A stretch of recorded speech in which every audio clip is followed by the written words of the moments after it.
Blue Eyes White Dragons, they're everywhere, so it's time to cut down these numbers. Hey guys, this is Tombox, and I'm about to crank up that difficulty meter for anyone playing Blue Eyes because I'm just here to kind of expose their weakness for everyone. While I've been personally also been playing Blue Eyes White Dragon, I kind of recorded most of the choke points and struggles that I went through, so I'm here to help us all on how to beat Blue Eyes in 2025.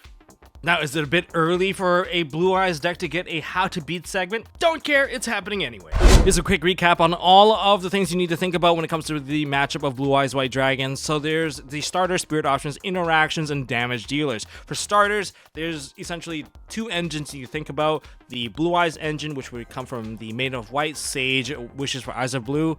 And then there's the sub engine, which is the thing that you're supporting it with it. It's either gonna be the Primate Dragon Ether Barrel, Alistair the Invoker. I don't know if you're playing Tenpai in your deck, just some other thing. The ideal first normal summon is gonna come from the sub engine because it gives you access to the Link 1 search for the field spell so that your other tuners can be normal summoned. And if it's Sage, that leads to the adding of the Maiden of White. And if you have Maiden of White, you have Wishes. So it's kind of split into those two lines. You're going to notice that in the counter section, a lot of it's going to focus on double hand trapping your opponent so that they don't get access to everything. And if they are able to cut off the Blue Eye side from getting True Light, they're not going to have very many interactions against you because you're only dealing with half the engine. But the other half the engine, if you're looking at Primate Dragon Ether Barrel, that's going to give you like Drill Beam and the other sorts of negation and just ability to generate body and just stick it onto the board where you can essentially just link into Hermetic Seal Heavenly Spheres. Then there's Alistair the Invoker for people more on a budget. They can go into Mechabot, they can negate Nibiru, make your hand trap a little bit more worthless, maybe help you dodge against like Ghost Ogres. But that is one of the cards available to them to prevent them from hitting too many hand traps along the way. So these are likely the engines, and if you're going to be playing Primate, the other starter would be Lordly Load. But it's very consistent considering that there's 9 cards available for the Wishes and the Blue Eyes side, and then there's at least 6 cards to start when it comes to the Primate side. As for Alistair, you're likely going to see the Magical Meltdown, so they can still generate a pretty decent amount of consistency that leads into both engines being online. Then there's going to be the interactions. They've got the non-target destruction of Majesty, one of the scariest cards because they win on any preemptive activation. It doesn't target, so it pops whatever that comes out later on if you do choose to chain. Ultimate Fusion can recover bodies, and sometimes you just use it to generate a body to make Lina, but you can also use it for damage dealing from just summoning out your Blue Eyes Tyrant Dragon. Blue Eyes Jet Dragon is going to be the wall and the extra damage from the deck, and it protects your entire board from being destroyed by card effects from your opponent. Really, really strong. True Light is True Light. It's a liability, it's the follow-up, it's the extender, gets you every single Blue Eyes spell that you're going to need. Neo Blue Eyes, a lot of people forget that this is the targeting negate, so don't target your opponent's Blue Eyes if this card is in the graveyard unless you're ready to chain that interaction. Ideally, you could also use like a Bestial to take care of this card, but you gotta think about there's a lot of targets in the graveyard for you to banish. And then there's Primate Drill Beam, which is the best Omni Negate in the entire game because pick and choose and banish it out, even clears it off. As for Spirit option, the end board typically has Spirit Dragon on the field. Blue Eye Spirit Dragon, it has a graveyard effect negation by base. It's not once per turn, or rather not hard once per turn. So if you have multiple copies, it can activate multiple times as long as you have copies to match it. But when it comes to this tagging option, it is literally the toolbox. And with modern Yu-Gi-Oh giving us so many different cards, we have Blue Eyes, cards like the Blue Eyes Ultimate Spirit Dragon for Omni Negate, you have the Black Rose Moonlight Dragon for the bounce, you have Light Storm Dragon for spell trap removal, and ultimately you don't want to see this card, which is Crimson Dragon, because if Crimson Dragon lands, they're likely going to get extra damage, or they're going to be able to build into start a Cipher Dragon, and that is one of your worst case scenario because that ultimately means you're going to lose. It's very, very hard to out these things. And then there, of course, are the damage dealers of the deck. It's a Blue Eyes deck. You have Blue Eyes Tyrant, Blue Eyes White Dragon, Blue Eyes Spirit Dragon. Like, Tyrant Dragon can hit every single monster on the field, and you can even boost it later on, so it's very scary.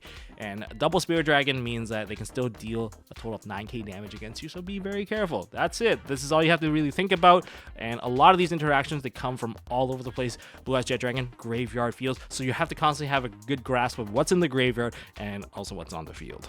Alright, so let's take a look at hand trap basics. What are the hand traps that are good against this deck? We have Molcharmi Furloughs. I considered looking at the Perulia and also Meows, and Perulia and Meows, those two cards are actually pretty easy to play around, considering they can summon from almost anywhere in any place from most of the spell cards, and they can choose to minimize the amount of stuff that you actually get. But Foolish is the one card that they can't really stop. If they play a Roar, they're going to summon from deck, and if they go for a Roar, they have to at least link off at least one more time.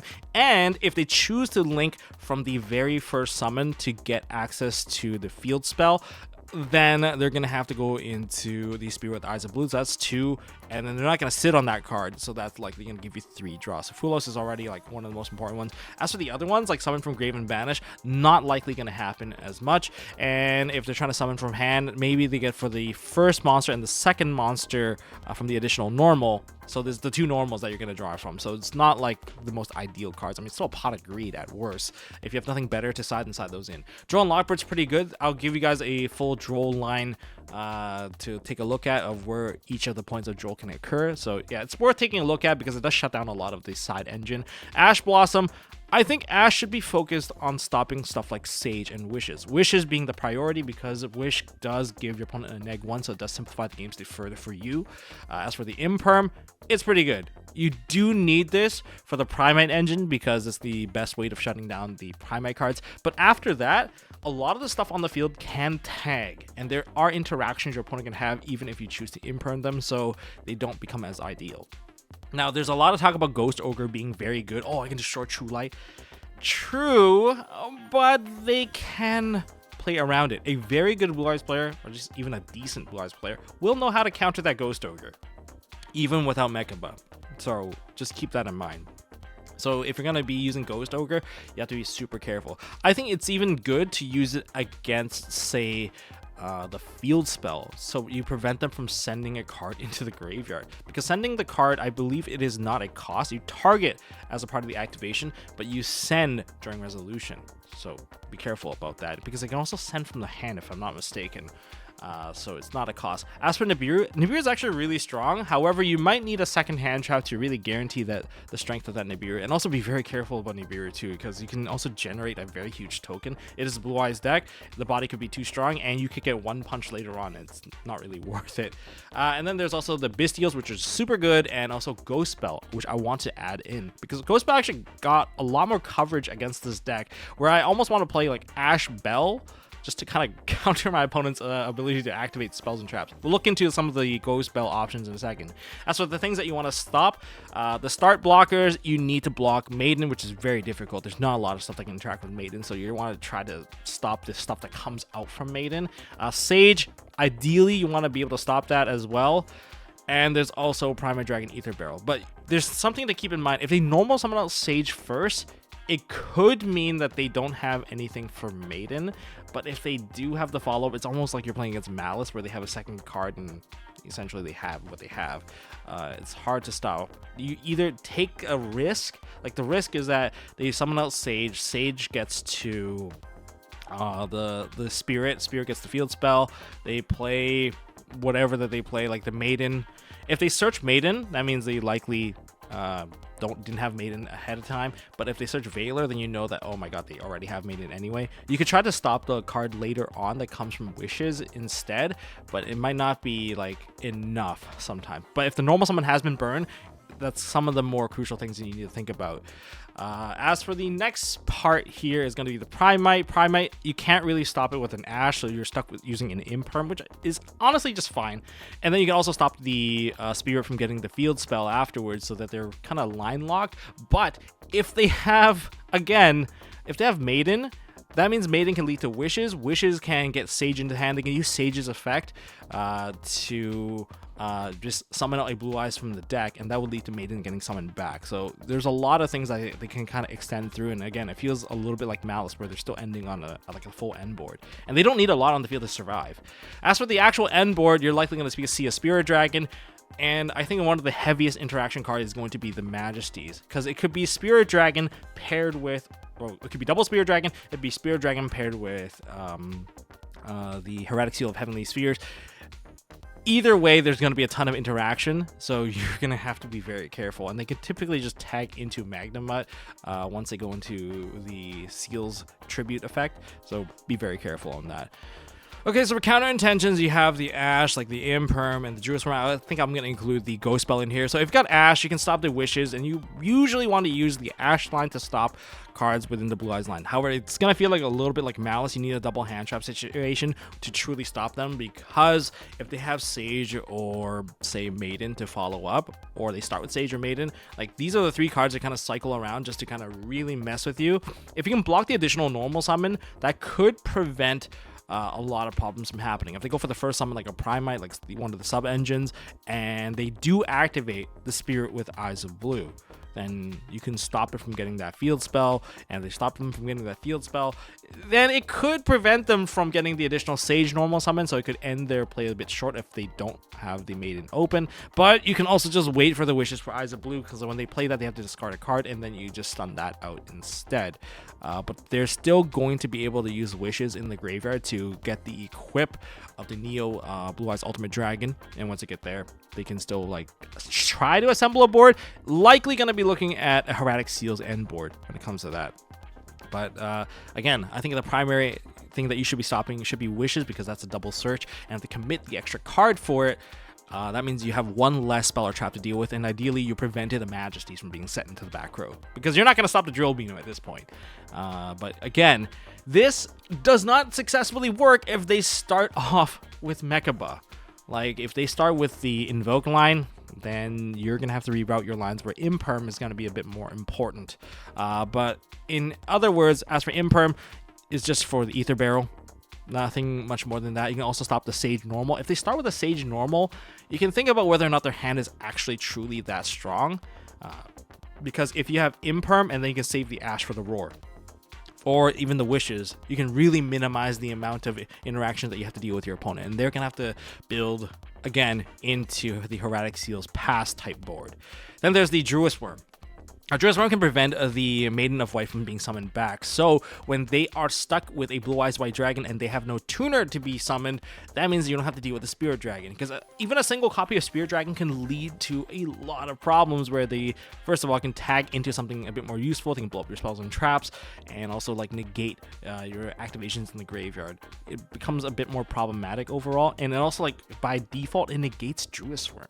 Unless you can find a way to chain block your own Druid Swarm, it's going to be very difficult. But if you want the most ideal way to stop your opponent, then it is to banish both copies of Blue Eyes White Dragon that they managed to set up onto their graveyard. If you can banish both, you don't have to worry about Majesties, but you have to be careful about True Light, or maybe they can chain like an Ultimate Fusion just to like save one of their Blue Eyes White Dragons. Because it's going to be like their follow-up later on, but getting rid of both prevents a lot of headaches in the future, and Maiden's not going to summon back anymore. It really limits them down on the interaction and the clapback. But for Ghost Bell and Droll options, so for Droll and Logbird, you're trying to stop them from getting the additional searches for the sub engines and preventing the Wishes for Eyes of Blue from resolving ultimately. So it's going to be the Sage as the first summon. They're going to search for, say, Maiden, then you can Droll them there. That means they're not going to get access to the field spell, because they're not going to go for the Spirit with Eyes of Blue, so that line is completely shut off. If they start with the Spirit with Eyes of Blue, that means they went for the Primite line, and they haven't activated the Lordly Load. So Lordly Load is kind of a weird one. If they open Lordly Load plus like a Sage, Droll probably hurts the most here, because they go for the Lordly Load first because they want to get like bolt summons. They want the Primate Dragon Ether Barrel. They search for the Primate Dragon Ether Barrel, and then you Droll them there. That means if they drop the summon of the Primate Dragon, they can't get access to the field spell by tagging in, and without the field spell, that means that Sage there is likely going to activate its effect to generate a Blue Eyes White Dragon out of the deck. But you have to be careful if they have Maiden already in hand. That means they have a triple starter hand, and what are you going to do about that? They have what they have. But Lordly Load usually is the one that impacts them the most, because it cuts off the additional summon right away, and it hurts. And then there's Wishes. If they get the double search with Wishes, and if they search for Sage, then that is pretty good, because if they go for Sage first, that means they don't have Maiden and they need the full line, and that hurts a lot. So they don't actually get most of the access of the entire Blue Eyes line. Now, as for Ghost Bell actually hits many cards in the entire deck. Roar, because it summons from Banish and it also summons from Graveyard, you can use Ghost Bell as almost like an additional Ash against them. So if you use Ash earlier on and then you're worried about a Roar, then note that the Ghost Bell can negate the Roar activation. That's good because it summons from deck. So kind of cheesed out a second copy of Ash. You can use it to block the spirit effect from summoning from the graveyard because it does include it. And Blue Eyes Ultimate Dragon shuffling cards back into the deck for the summon. Yeah, Ghost Belt can stop that too. Lord Lilo summons from deck. You can stop that as well because it summons from deck, grave, basically anywhere. So you can also use Ghost Belt to stop that as well because it doesn't choose where it starts it from. True Light summon as well, Maiden of White, and Ether Barrel add to hand. There's just a lot of things that Ghost Belt can stop, but Ether Barrel adding to hand, not like the ideal stop unless you're in a simplified game state. Okay, for board breakers, we have Call by the Grave as one of the best board breakers against this because it's going to be the Blue Eye Spirit Dragon. They have to tribute to get the additional summons for that interaction. So by using Call by the Grave, you just take care of the problem. Sure, it's a one-of, but it is a fantastic one-of that does answer, say, one of their Omni Negates. You prevent the Omni Negate from coming out, you prevent the bounce from coming out, and you also got rid of the body and they can't use it next turn. So that's already very strong for you. And choosing the timing of this is going to be ideal. Then there's Nibiru. Nibiru and Imperm is going to be like one of the go-to board breaks. You just let them build their board. It's not going to be the end all because they could still have Majesties loaded with double Blue Eyes in the graveyard, but at least you're not staring down 2 Blue Eye Spirit Dragon. The Majesty is going to be a bit of a pain in the ass. It's just what it is. Like, there's not much you can really stop them when it comes to just having that set. But ideally, you're not staring down like an Omni Negate board where you actually can't crack on anything. But this is where it's good. But if they have a Mechaba, if they're playing the Invoke build, you're going to have to adjust your timing to kind of, I don't know, old school Yu-Gi-Oh! Then there's Lightning Storm and Droplet. This is the thing that actually just destroyed me in most games because they just have the combination of both. They go Lightning Storm, call the back row, try to wipe the True Light off of the board, and then you can chain like the Primate Drill Beam because, like, you know, it's a problematic card and I don't have like Blue Eyes Jet Dragon at the time. And then they go ahead and chain for in Droplet, getting rid of the Lightning Storm off of the field and then sending another monster so that the Blue Eye Spirit Dragon can't tag out. So this ultimate clears the field spell, it clears your True Light, like the Majesties that are stuck in the back, clears every single follow-up. Like, the only thing that could possibly come back would be the Blue Eyes Jet Dragon, but at that point, that's kind of a moot point. All the problems have been solved at this case, and you can just get a combo for free. Then there's also Triple Tactics Talent. This is a card that you have to bait first before you get to play it, because if they go for Spirit Dragon, at that point you can use Triple Tactics on them. And hopefully they haven't used their Spirit Dragon yet, so you can activate Triple Tactics to take, and this is likely not going to cause them to tag. So they're going to probably burn a Primate Drill Beam. So if you can burn the Primate Drill Beam first, maybe force an interaction somewhere with a different spirit or a different monster on the field, then you can do the take effect, and that's where you can actually clear off some of the problematic cards. In a mirror match, it's going to make a lot more sense because you can tag their Spirit Dragon for your own dragons. As for Ghost Ogre, now it's not like the best card because most people are able to play around it. Like, even if you use Ghost Ogre, you try to pop like True Light. Makes sense, right? If you can pop the True Light, then you can use that to kind of take out like the entirety of the monsters. However, Blue Eye Spirit Dragon is going to be able to negate that unless you find a way to chain block, you know, True Light and another card so that the Spirit Dragon can't touch it. Then you're gonna be able to get that board wipe. But otherwise, most people will know how to keep things alive, and it also does not affect like a Blue Eyes Tyrant Dragon. Now, one thing that you can use Ghost Ogre for is like if they go for Crimson Dragon, try to push for game, then that's where the Ghost Ogre can prevent the Crimson Dragon from getting the additional body. But you can also use it to take out the field spell so that they don't get the additional summon. Some people are gonna prioritize like, oh, I'm gonna go for like activate the effect first before I do the normal summon, and in that case, you can use the Ghost Ogre to pop the field spell so they don't get the additional normal. They get the additional send for the Blue Eyes, but okay, well, at least you don't get your Sage summon, right? For Ultimate Slayer, they can go for like Malong as the card that choose to send. It is technically a light dragon as well, and so they can bounce away some of your cards. They can bounce, like, first of all, they're gonna shuffle back one of your synchro monsters, and then they're gonna bounce away another card on the field. And this is likely going to bait into the Primate Drill Beam, and then they can probably still tag out their Blue Eye Spirit Dragon. So that's like not that great, but if you have it, it's better than some things that are pretty much dead. Then some people are choosing Eclipse. Eclipse is kind of a more interesting choice because if you play Eclipse, one, it can get ashed. Okay, and this is likely a side card, so you can probably expect, like, I don't know, Solemn Judgment maybe. But if you have Eclipse, that doesn't turn off like the back row, but it does turn off all the front row, because even if they tag out like Blue Eye Spirit Dragon, you tag out into like the ultimate, like you still have to clear that board. If you don't clear that board, I don't think those monsters will destroy themselves because they're flip face down. So any applied effect that are on them, they are, I believe, reset at that point. So that is going to be something that you're going to have to live with. And I guess one of the odd options, if you're a true budget player, if you have Lava Golem and you don't require a normal summon, then go ahead and Lava Golem both Spirit Dragons, and you're going to have a pretty easy day after that because it's a Lava Golem. There's no interaction. You just clear it. As for going first, well, say you lost game 1, you have to side into game 2. Well, what if you start with triple tactics thrust? Set yourself with a different dimension ground. I don't recommend D-Barrier, and I'll explain why in a second, but different dimension ground at least stuns out the Maiden of White. That's huge, so they can't get the True Light set onto the field. It really slows them down. And on top of that, your opponent also gets screwed over with their Mausoleum of White because they can't send the Blue Eyes into the graveyard. Well, they can try, but it's going to get banished, so that's not going to benefit them very much at all. So that's the limitation right there. There's a lot of stuff that they want in the graveyard they're not going to have access to. Sure, they can summon back their Blue Eyes with the Roar of the Blue-Eyed Dragon, but they only really run 1 copy, maybe 2 copies if they're choosing to use it as an E-Tele, but overall it's going to hurt them and forces them down a very narrow line. Next, Solemn Strike. Strike is amazing for the reason that, hey, first of all, it's counter trap 2.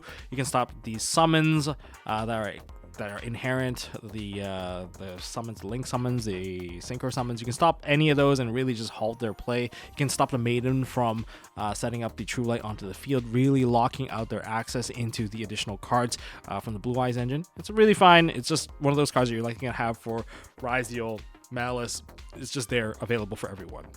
Then there is Spell Card Monster Run. This is my troll pick of the day. If you're going to be playing a lot of mirror matches at locals, then this is probably the card to play. It takes away your opponent's Blue Eyes when they activate Spirit to try to summon back from graveyard. But not only that, you get their copy of Blue Eyes, and you can probably trigger off your own Maiden of White in the graveyard because it's got the correct name. It's like an extra call by the grave you get to use, and you can even use it to save your own monsters from getting hit by your opponent's Bystials. So this is a really, really awesome card for you, especially when you're dealing with mirror matches. And if you do it during the end phase of your opponent's turn, it's even better.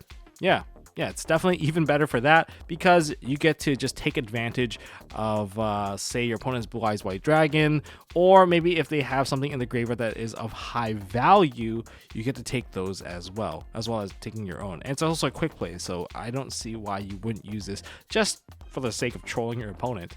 And yeah, it kind of sucks if you take Detonator. It doesn't really work. If you're gonna take Detonator, go into Line 9 and take a Detonator. That's all I got for this video. If you guys enjoyed this video, hit that thumbs up button. If you learned a thing or two or want to share even more, leave it down in the comment section. I'd love to hear where your thoughts are when it comes to cracking down on the Blue Eyes White Dragon decks. And if you want to see more stuff from MST.TV, upcoming games, more demos, more combos, and more stuff from the future, hit that subscribe button and ding that notification bell. Maybe it'll be future giveaways. And don't forget to check out MSTmerch.com. Love you all. Have a wonderful day, and I'll see you all in the next one.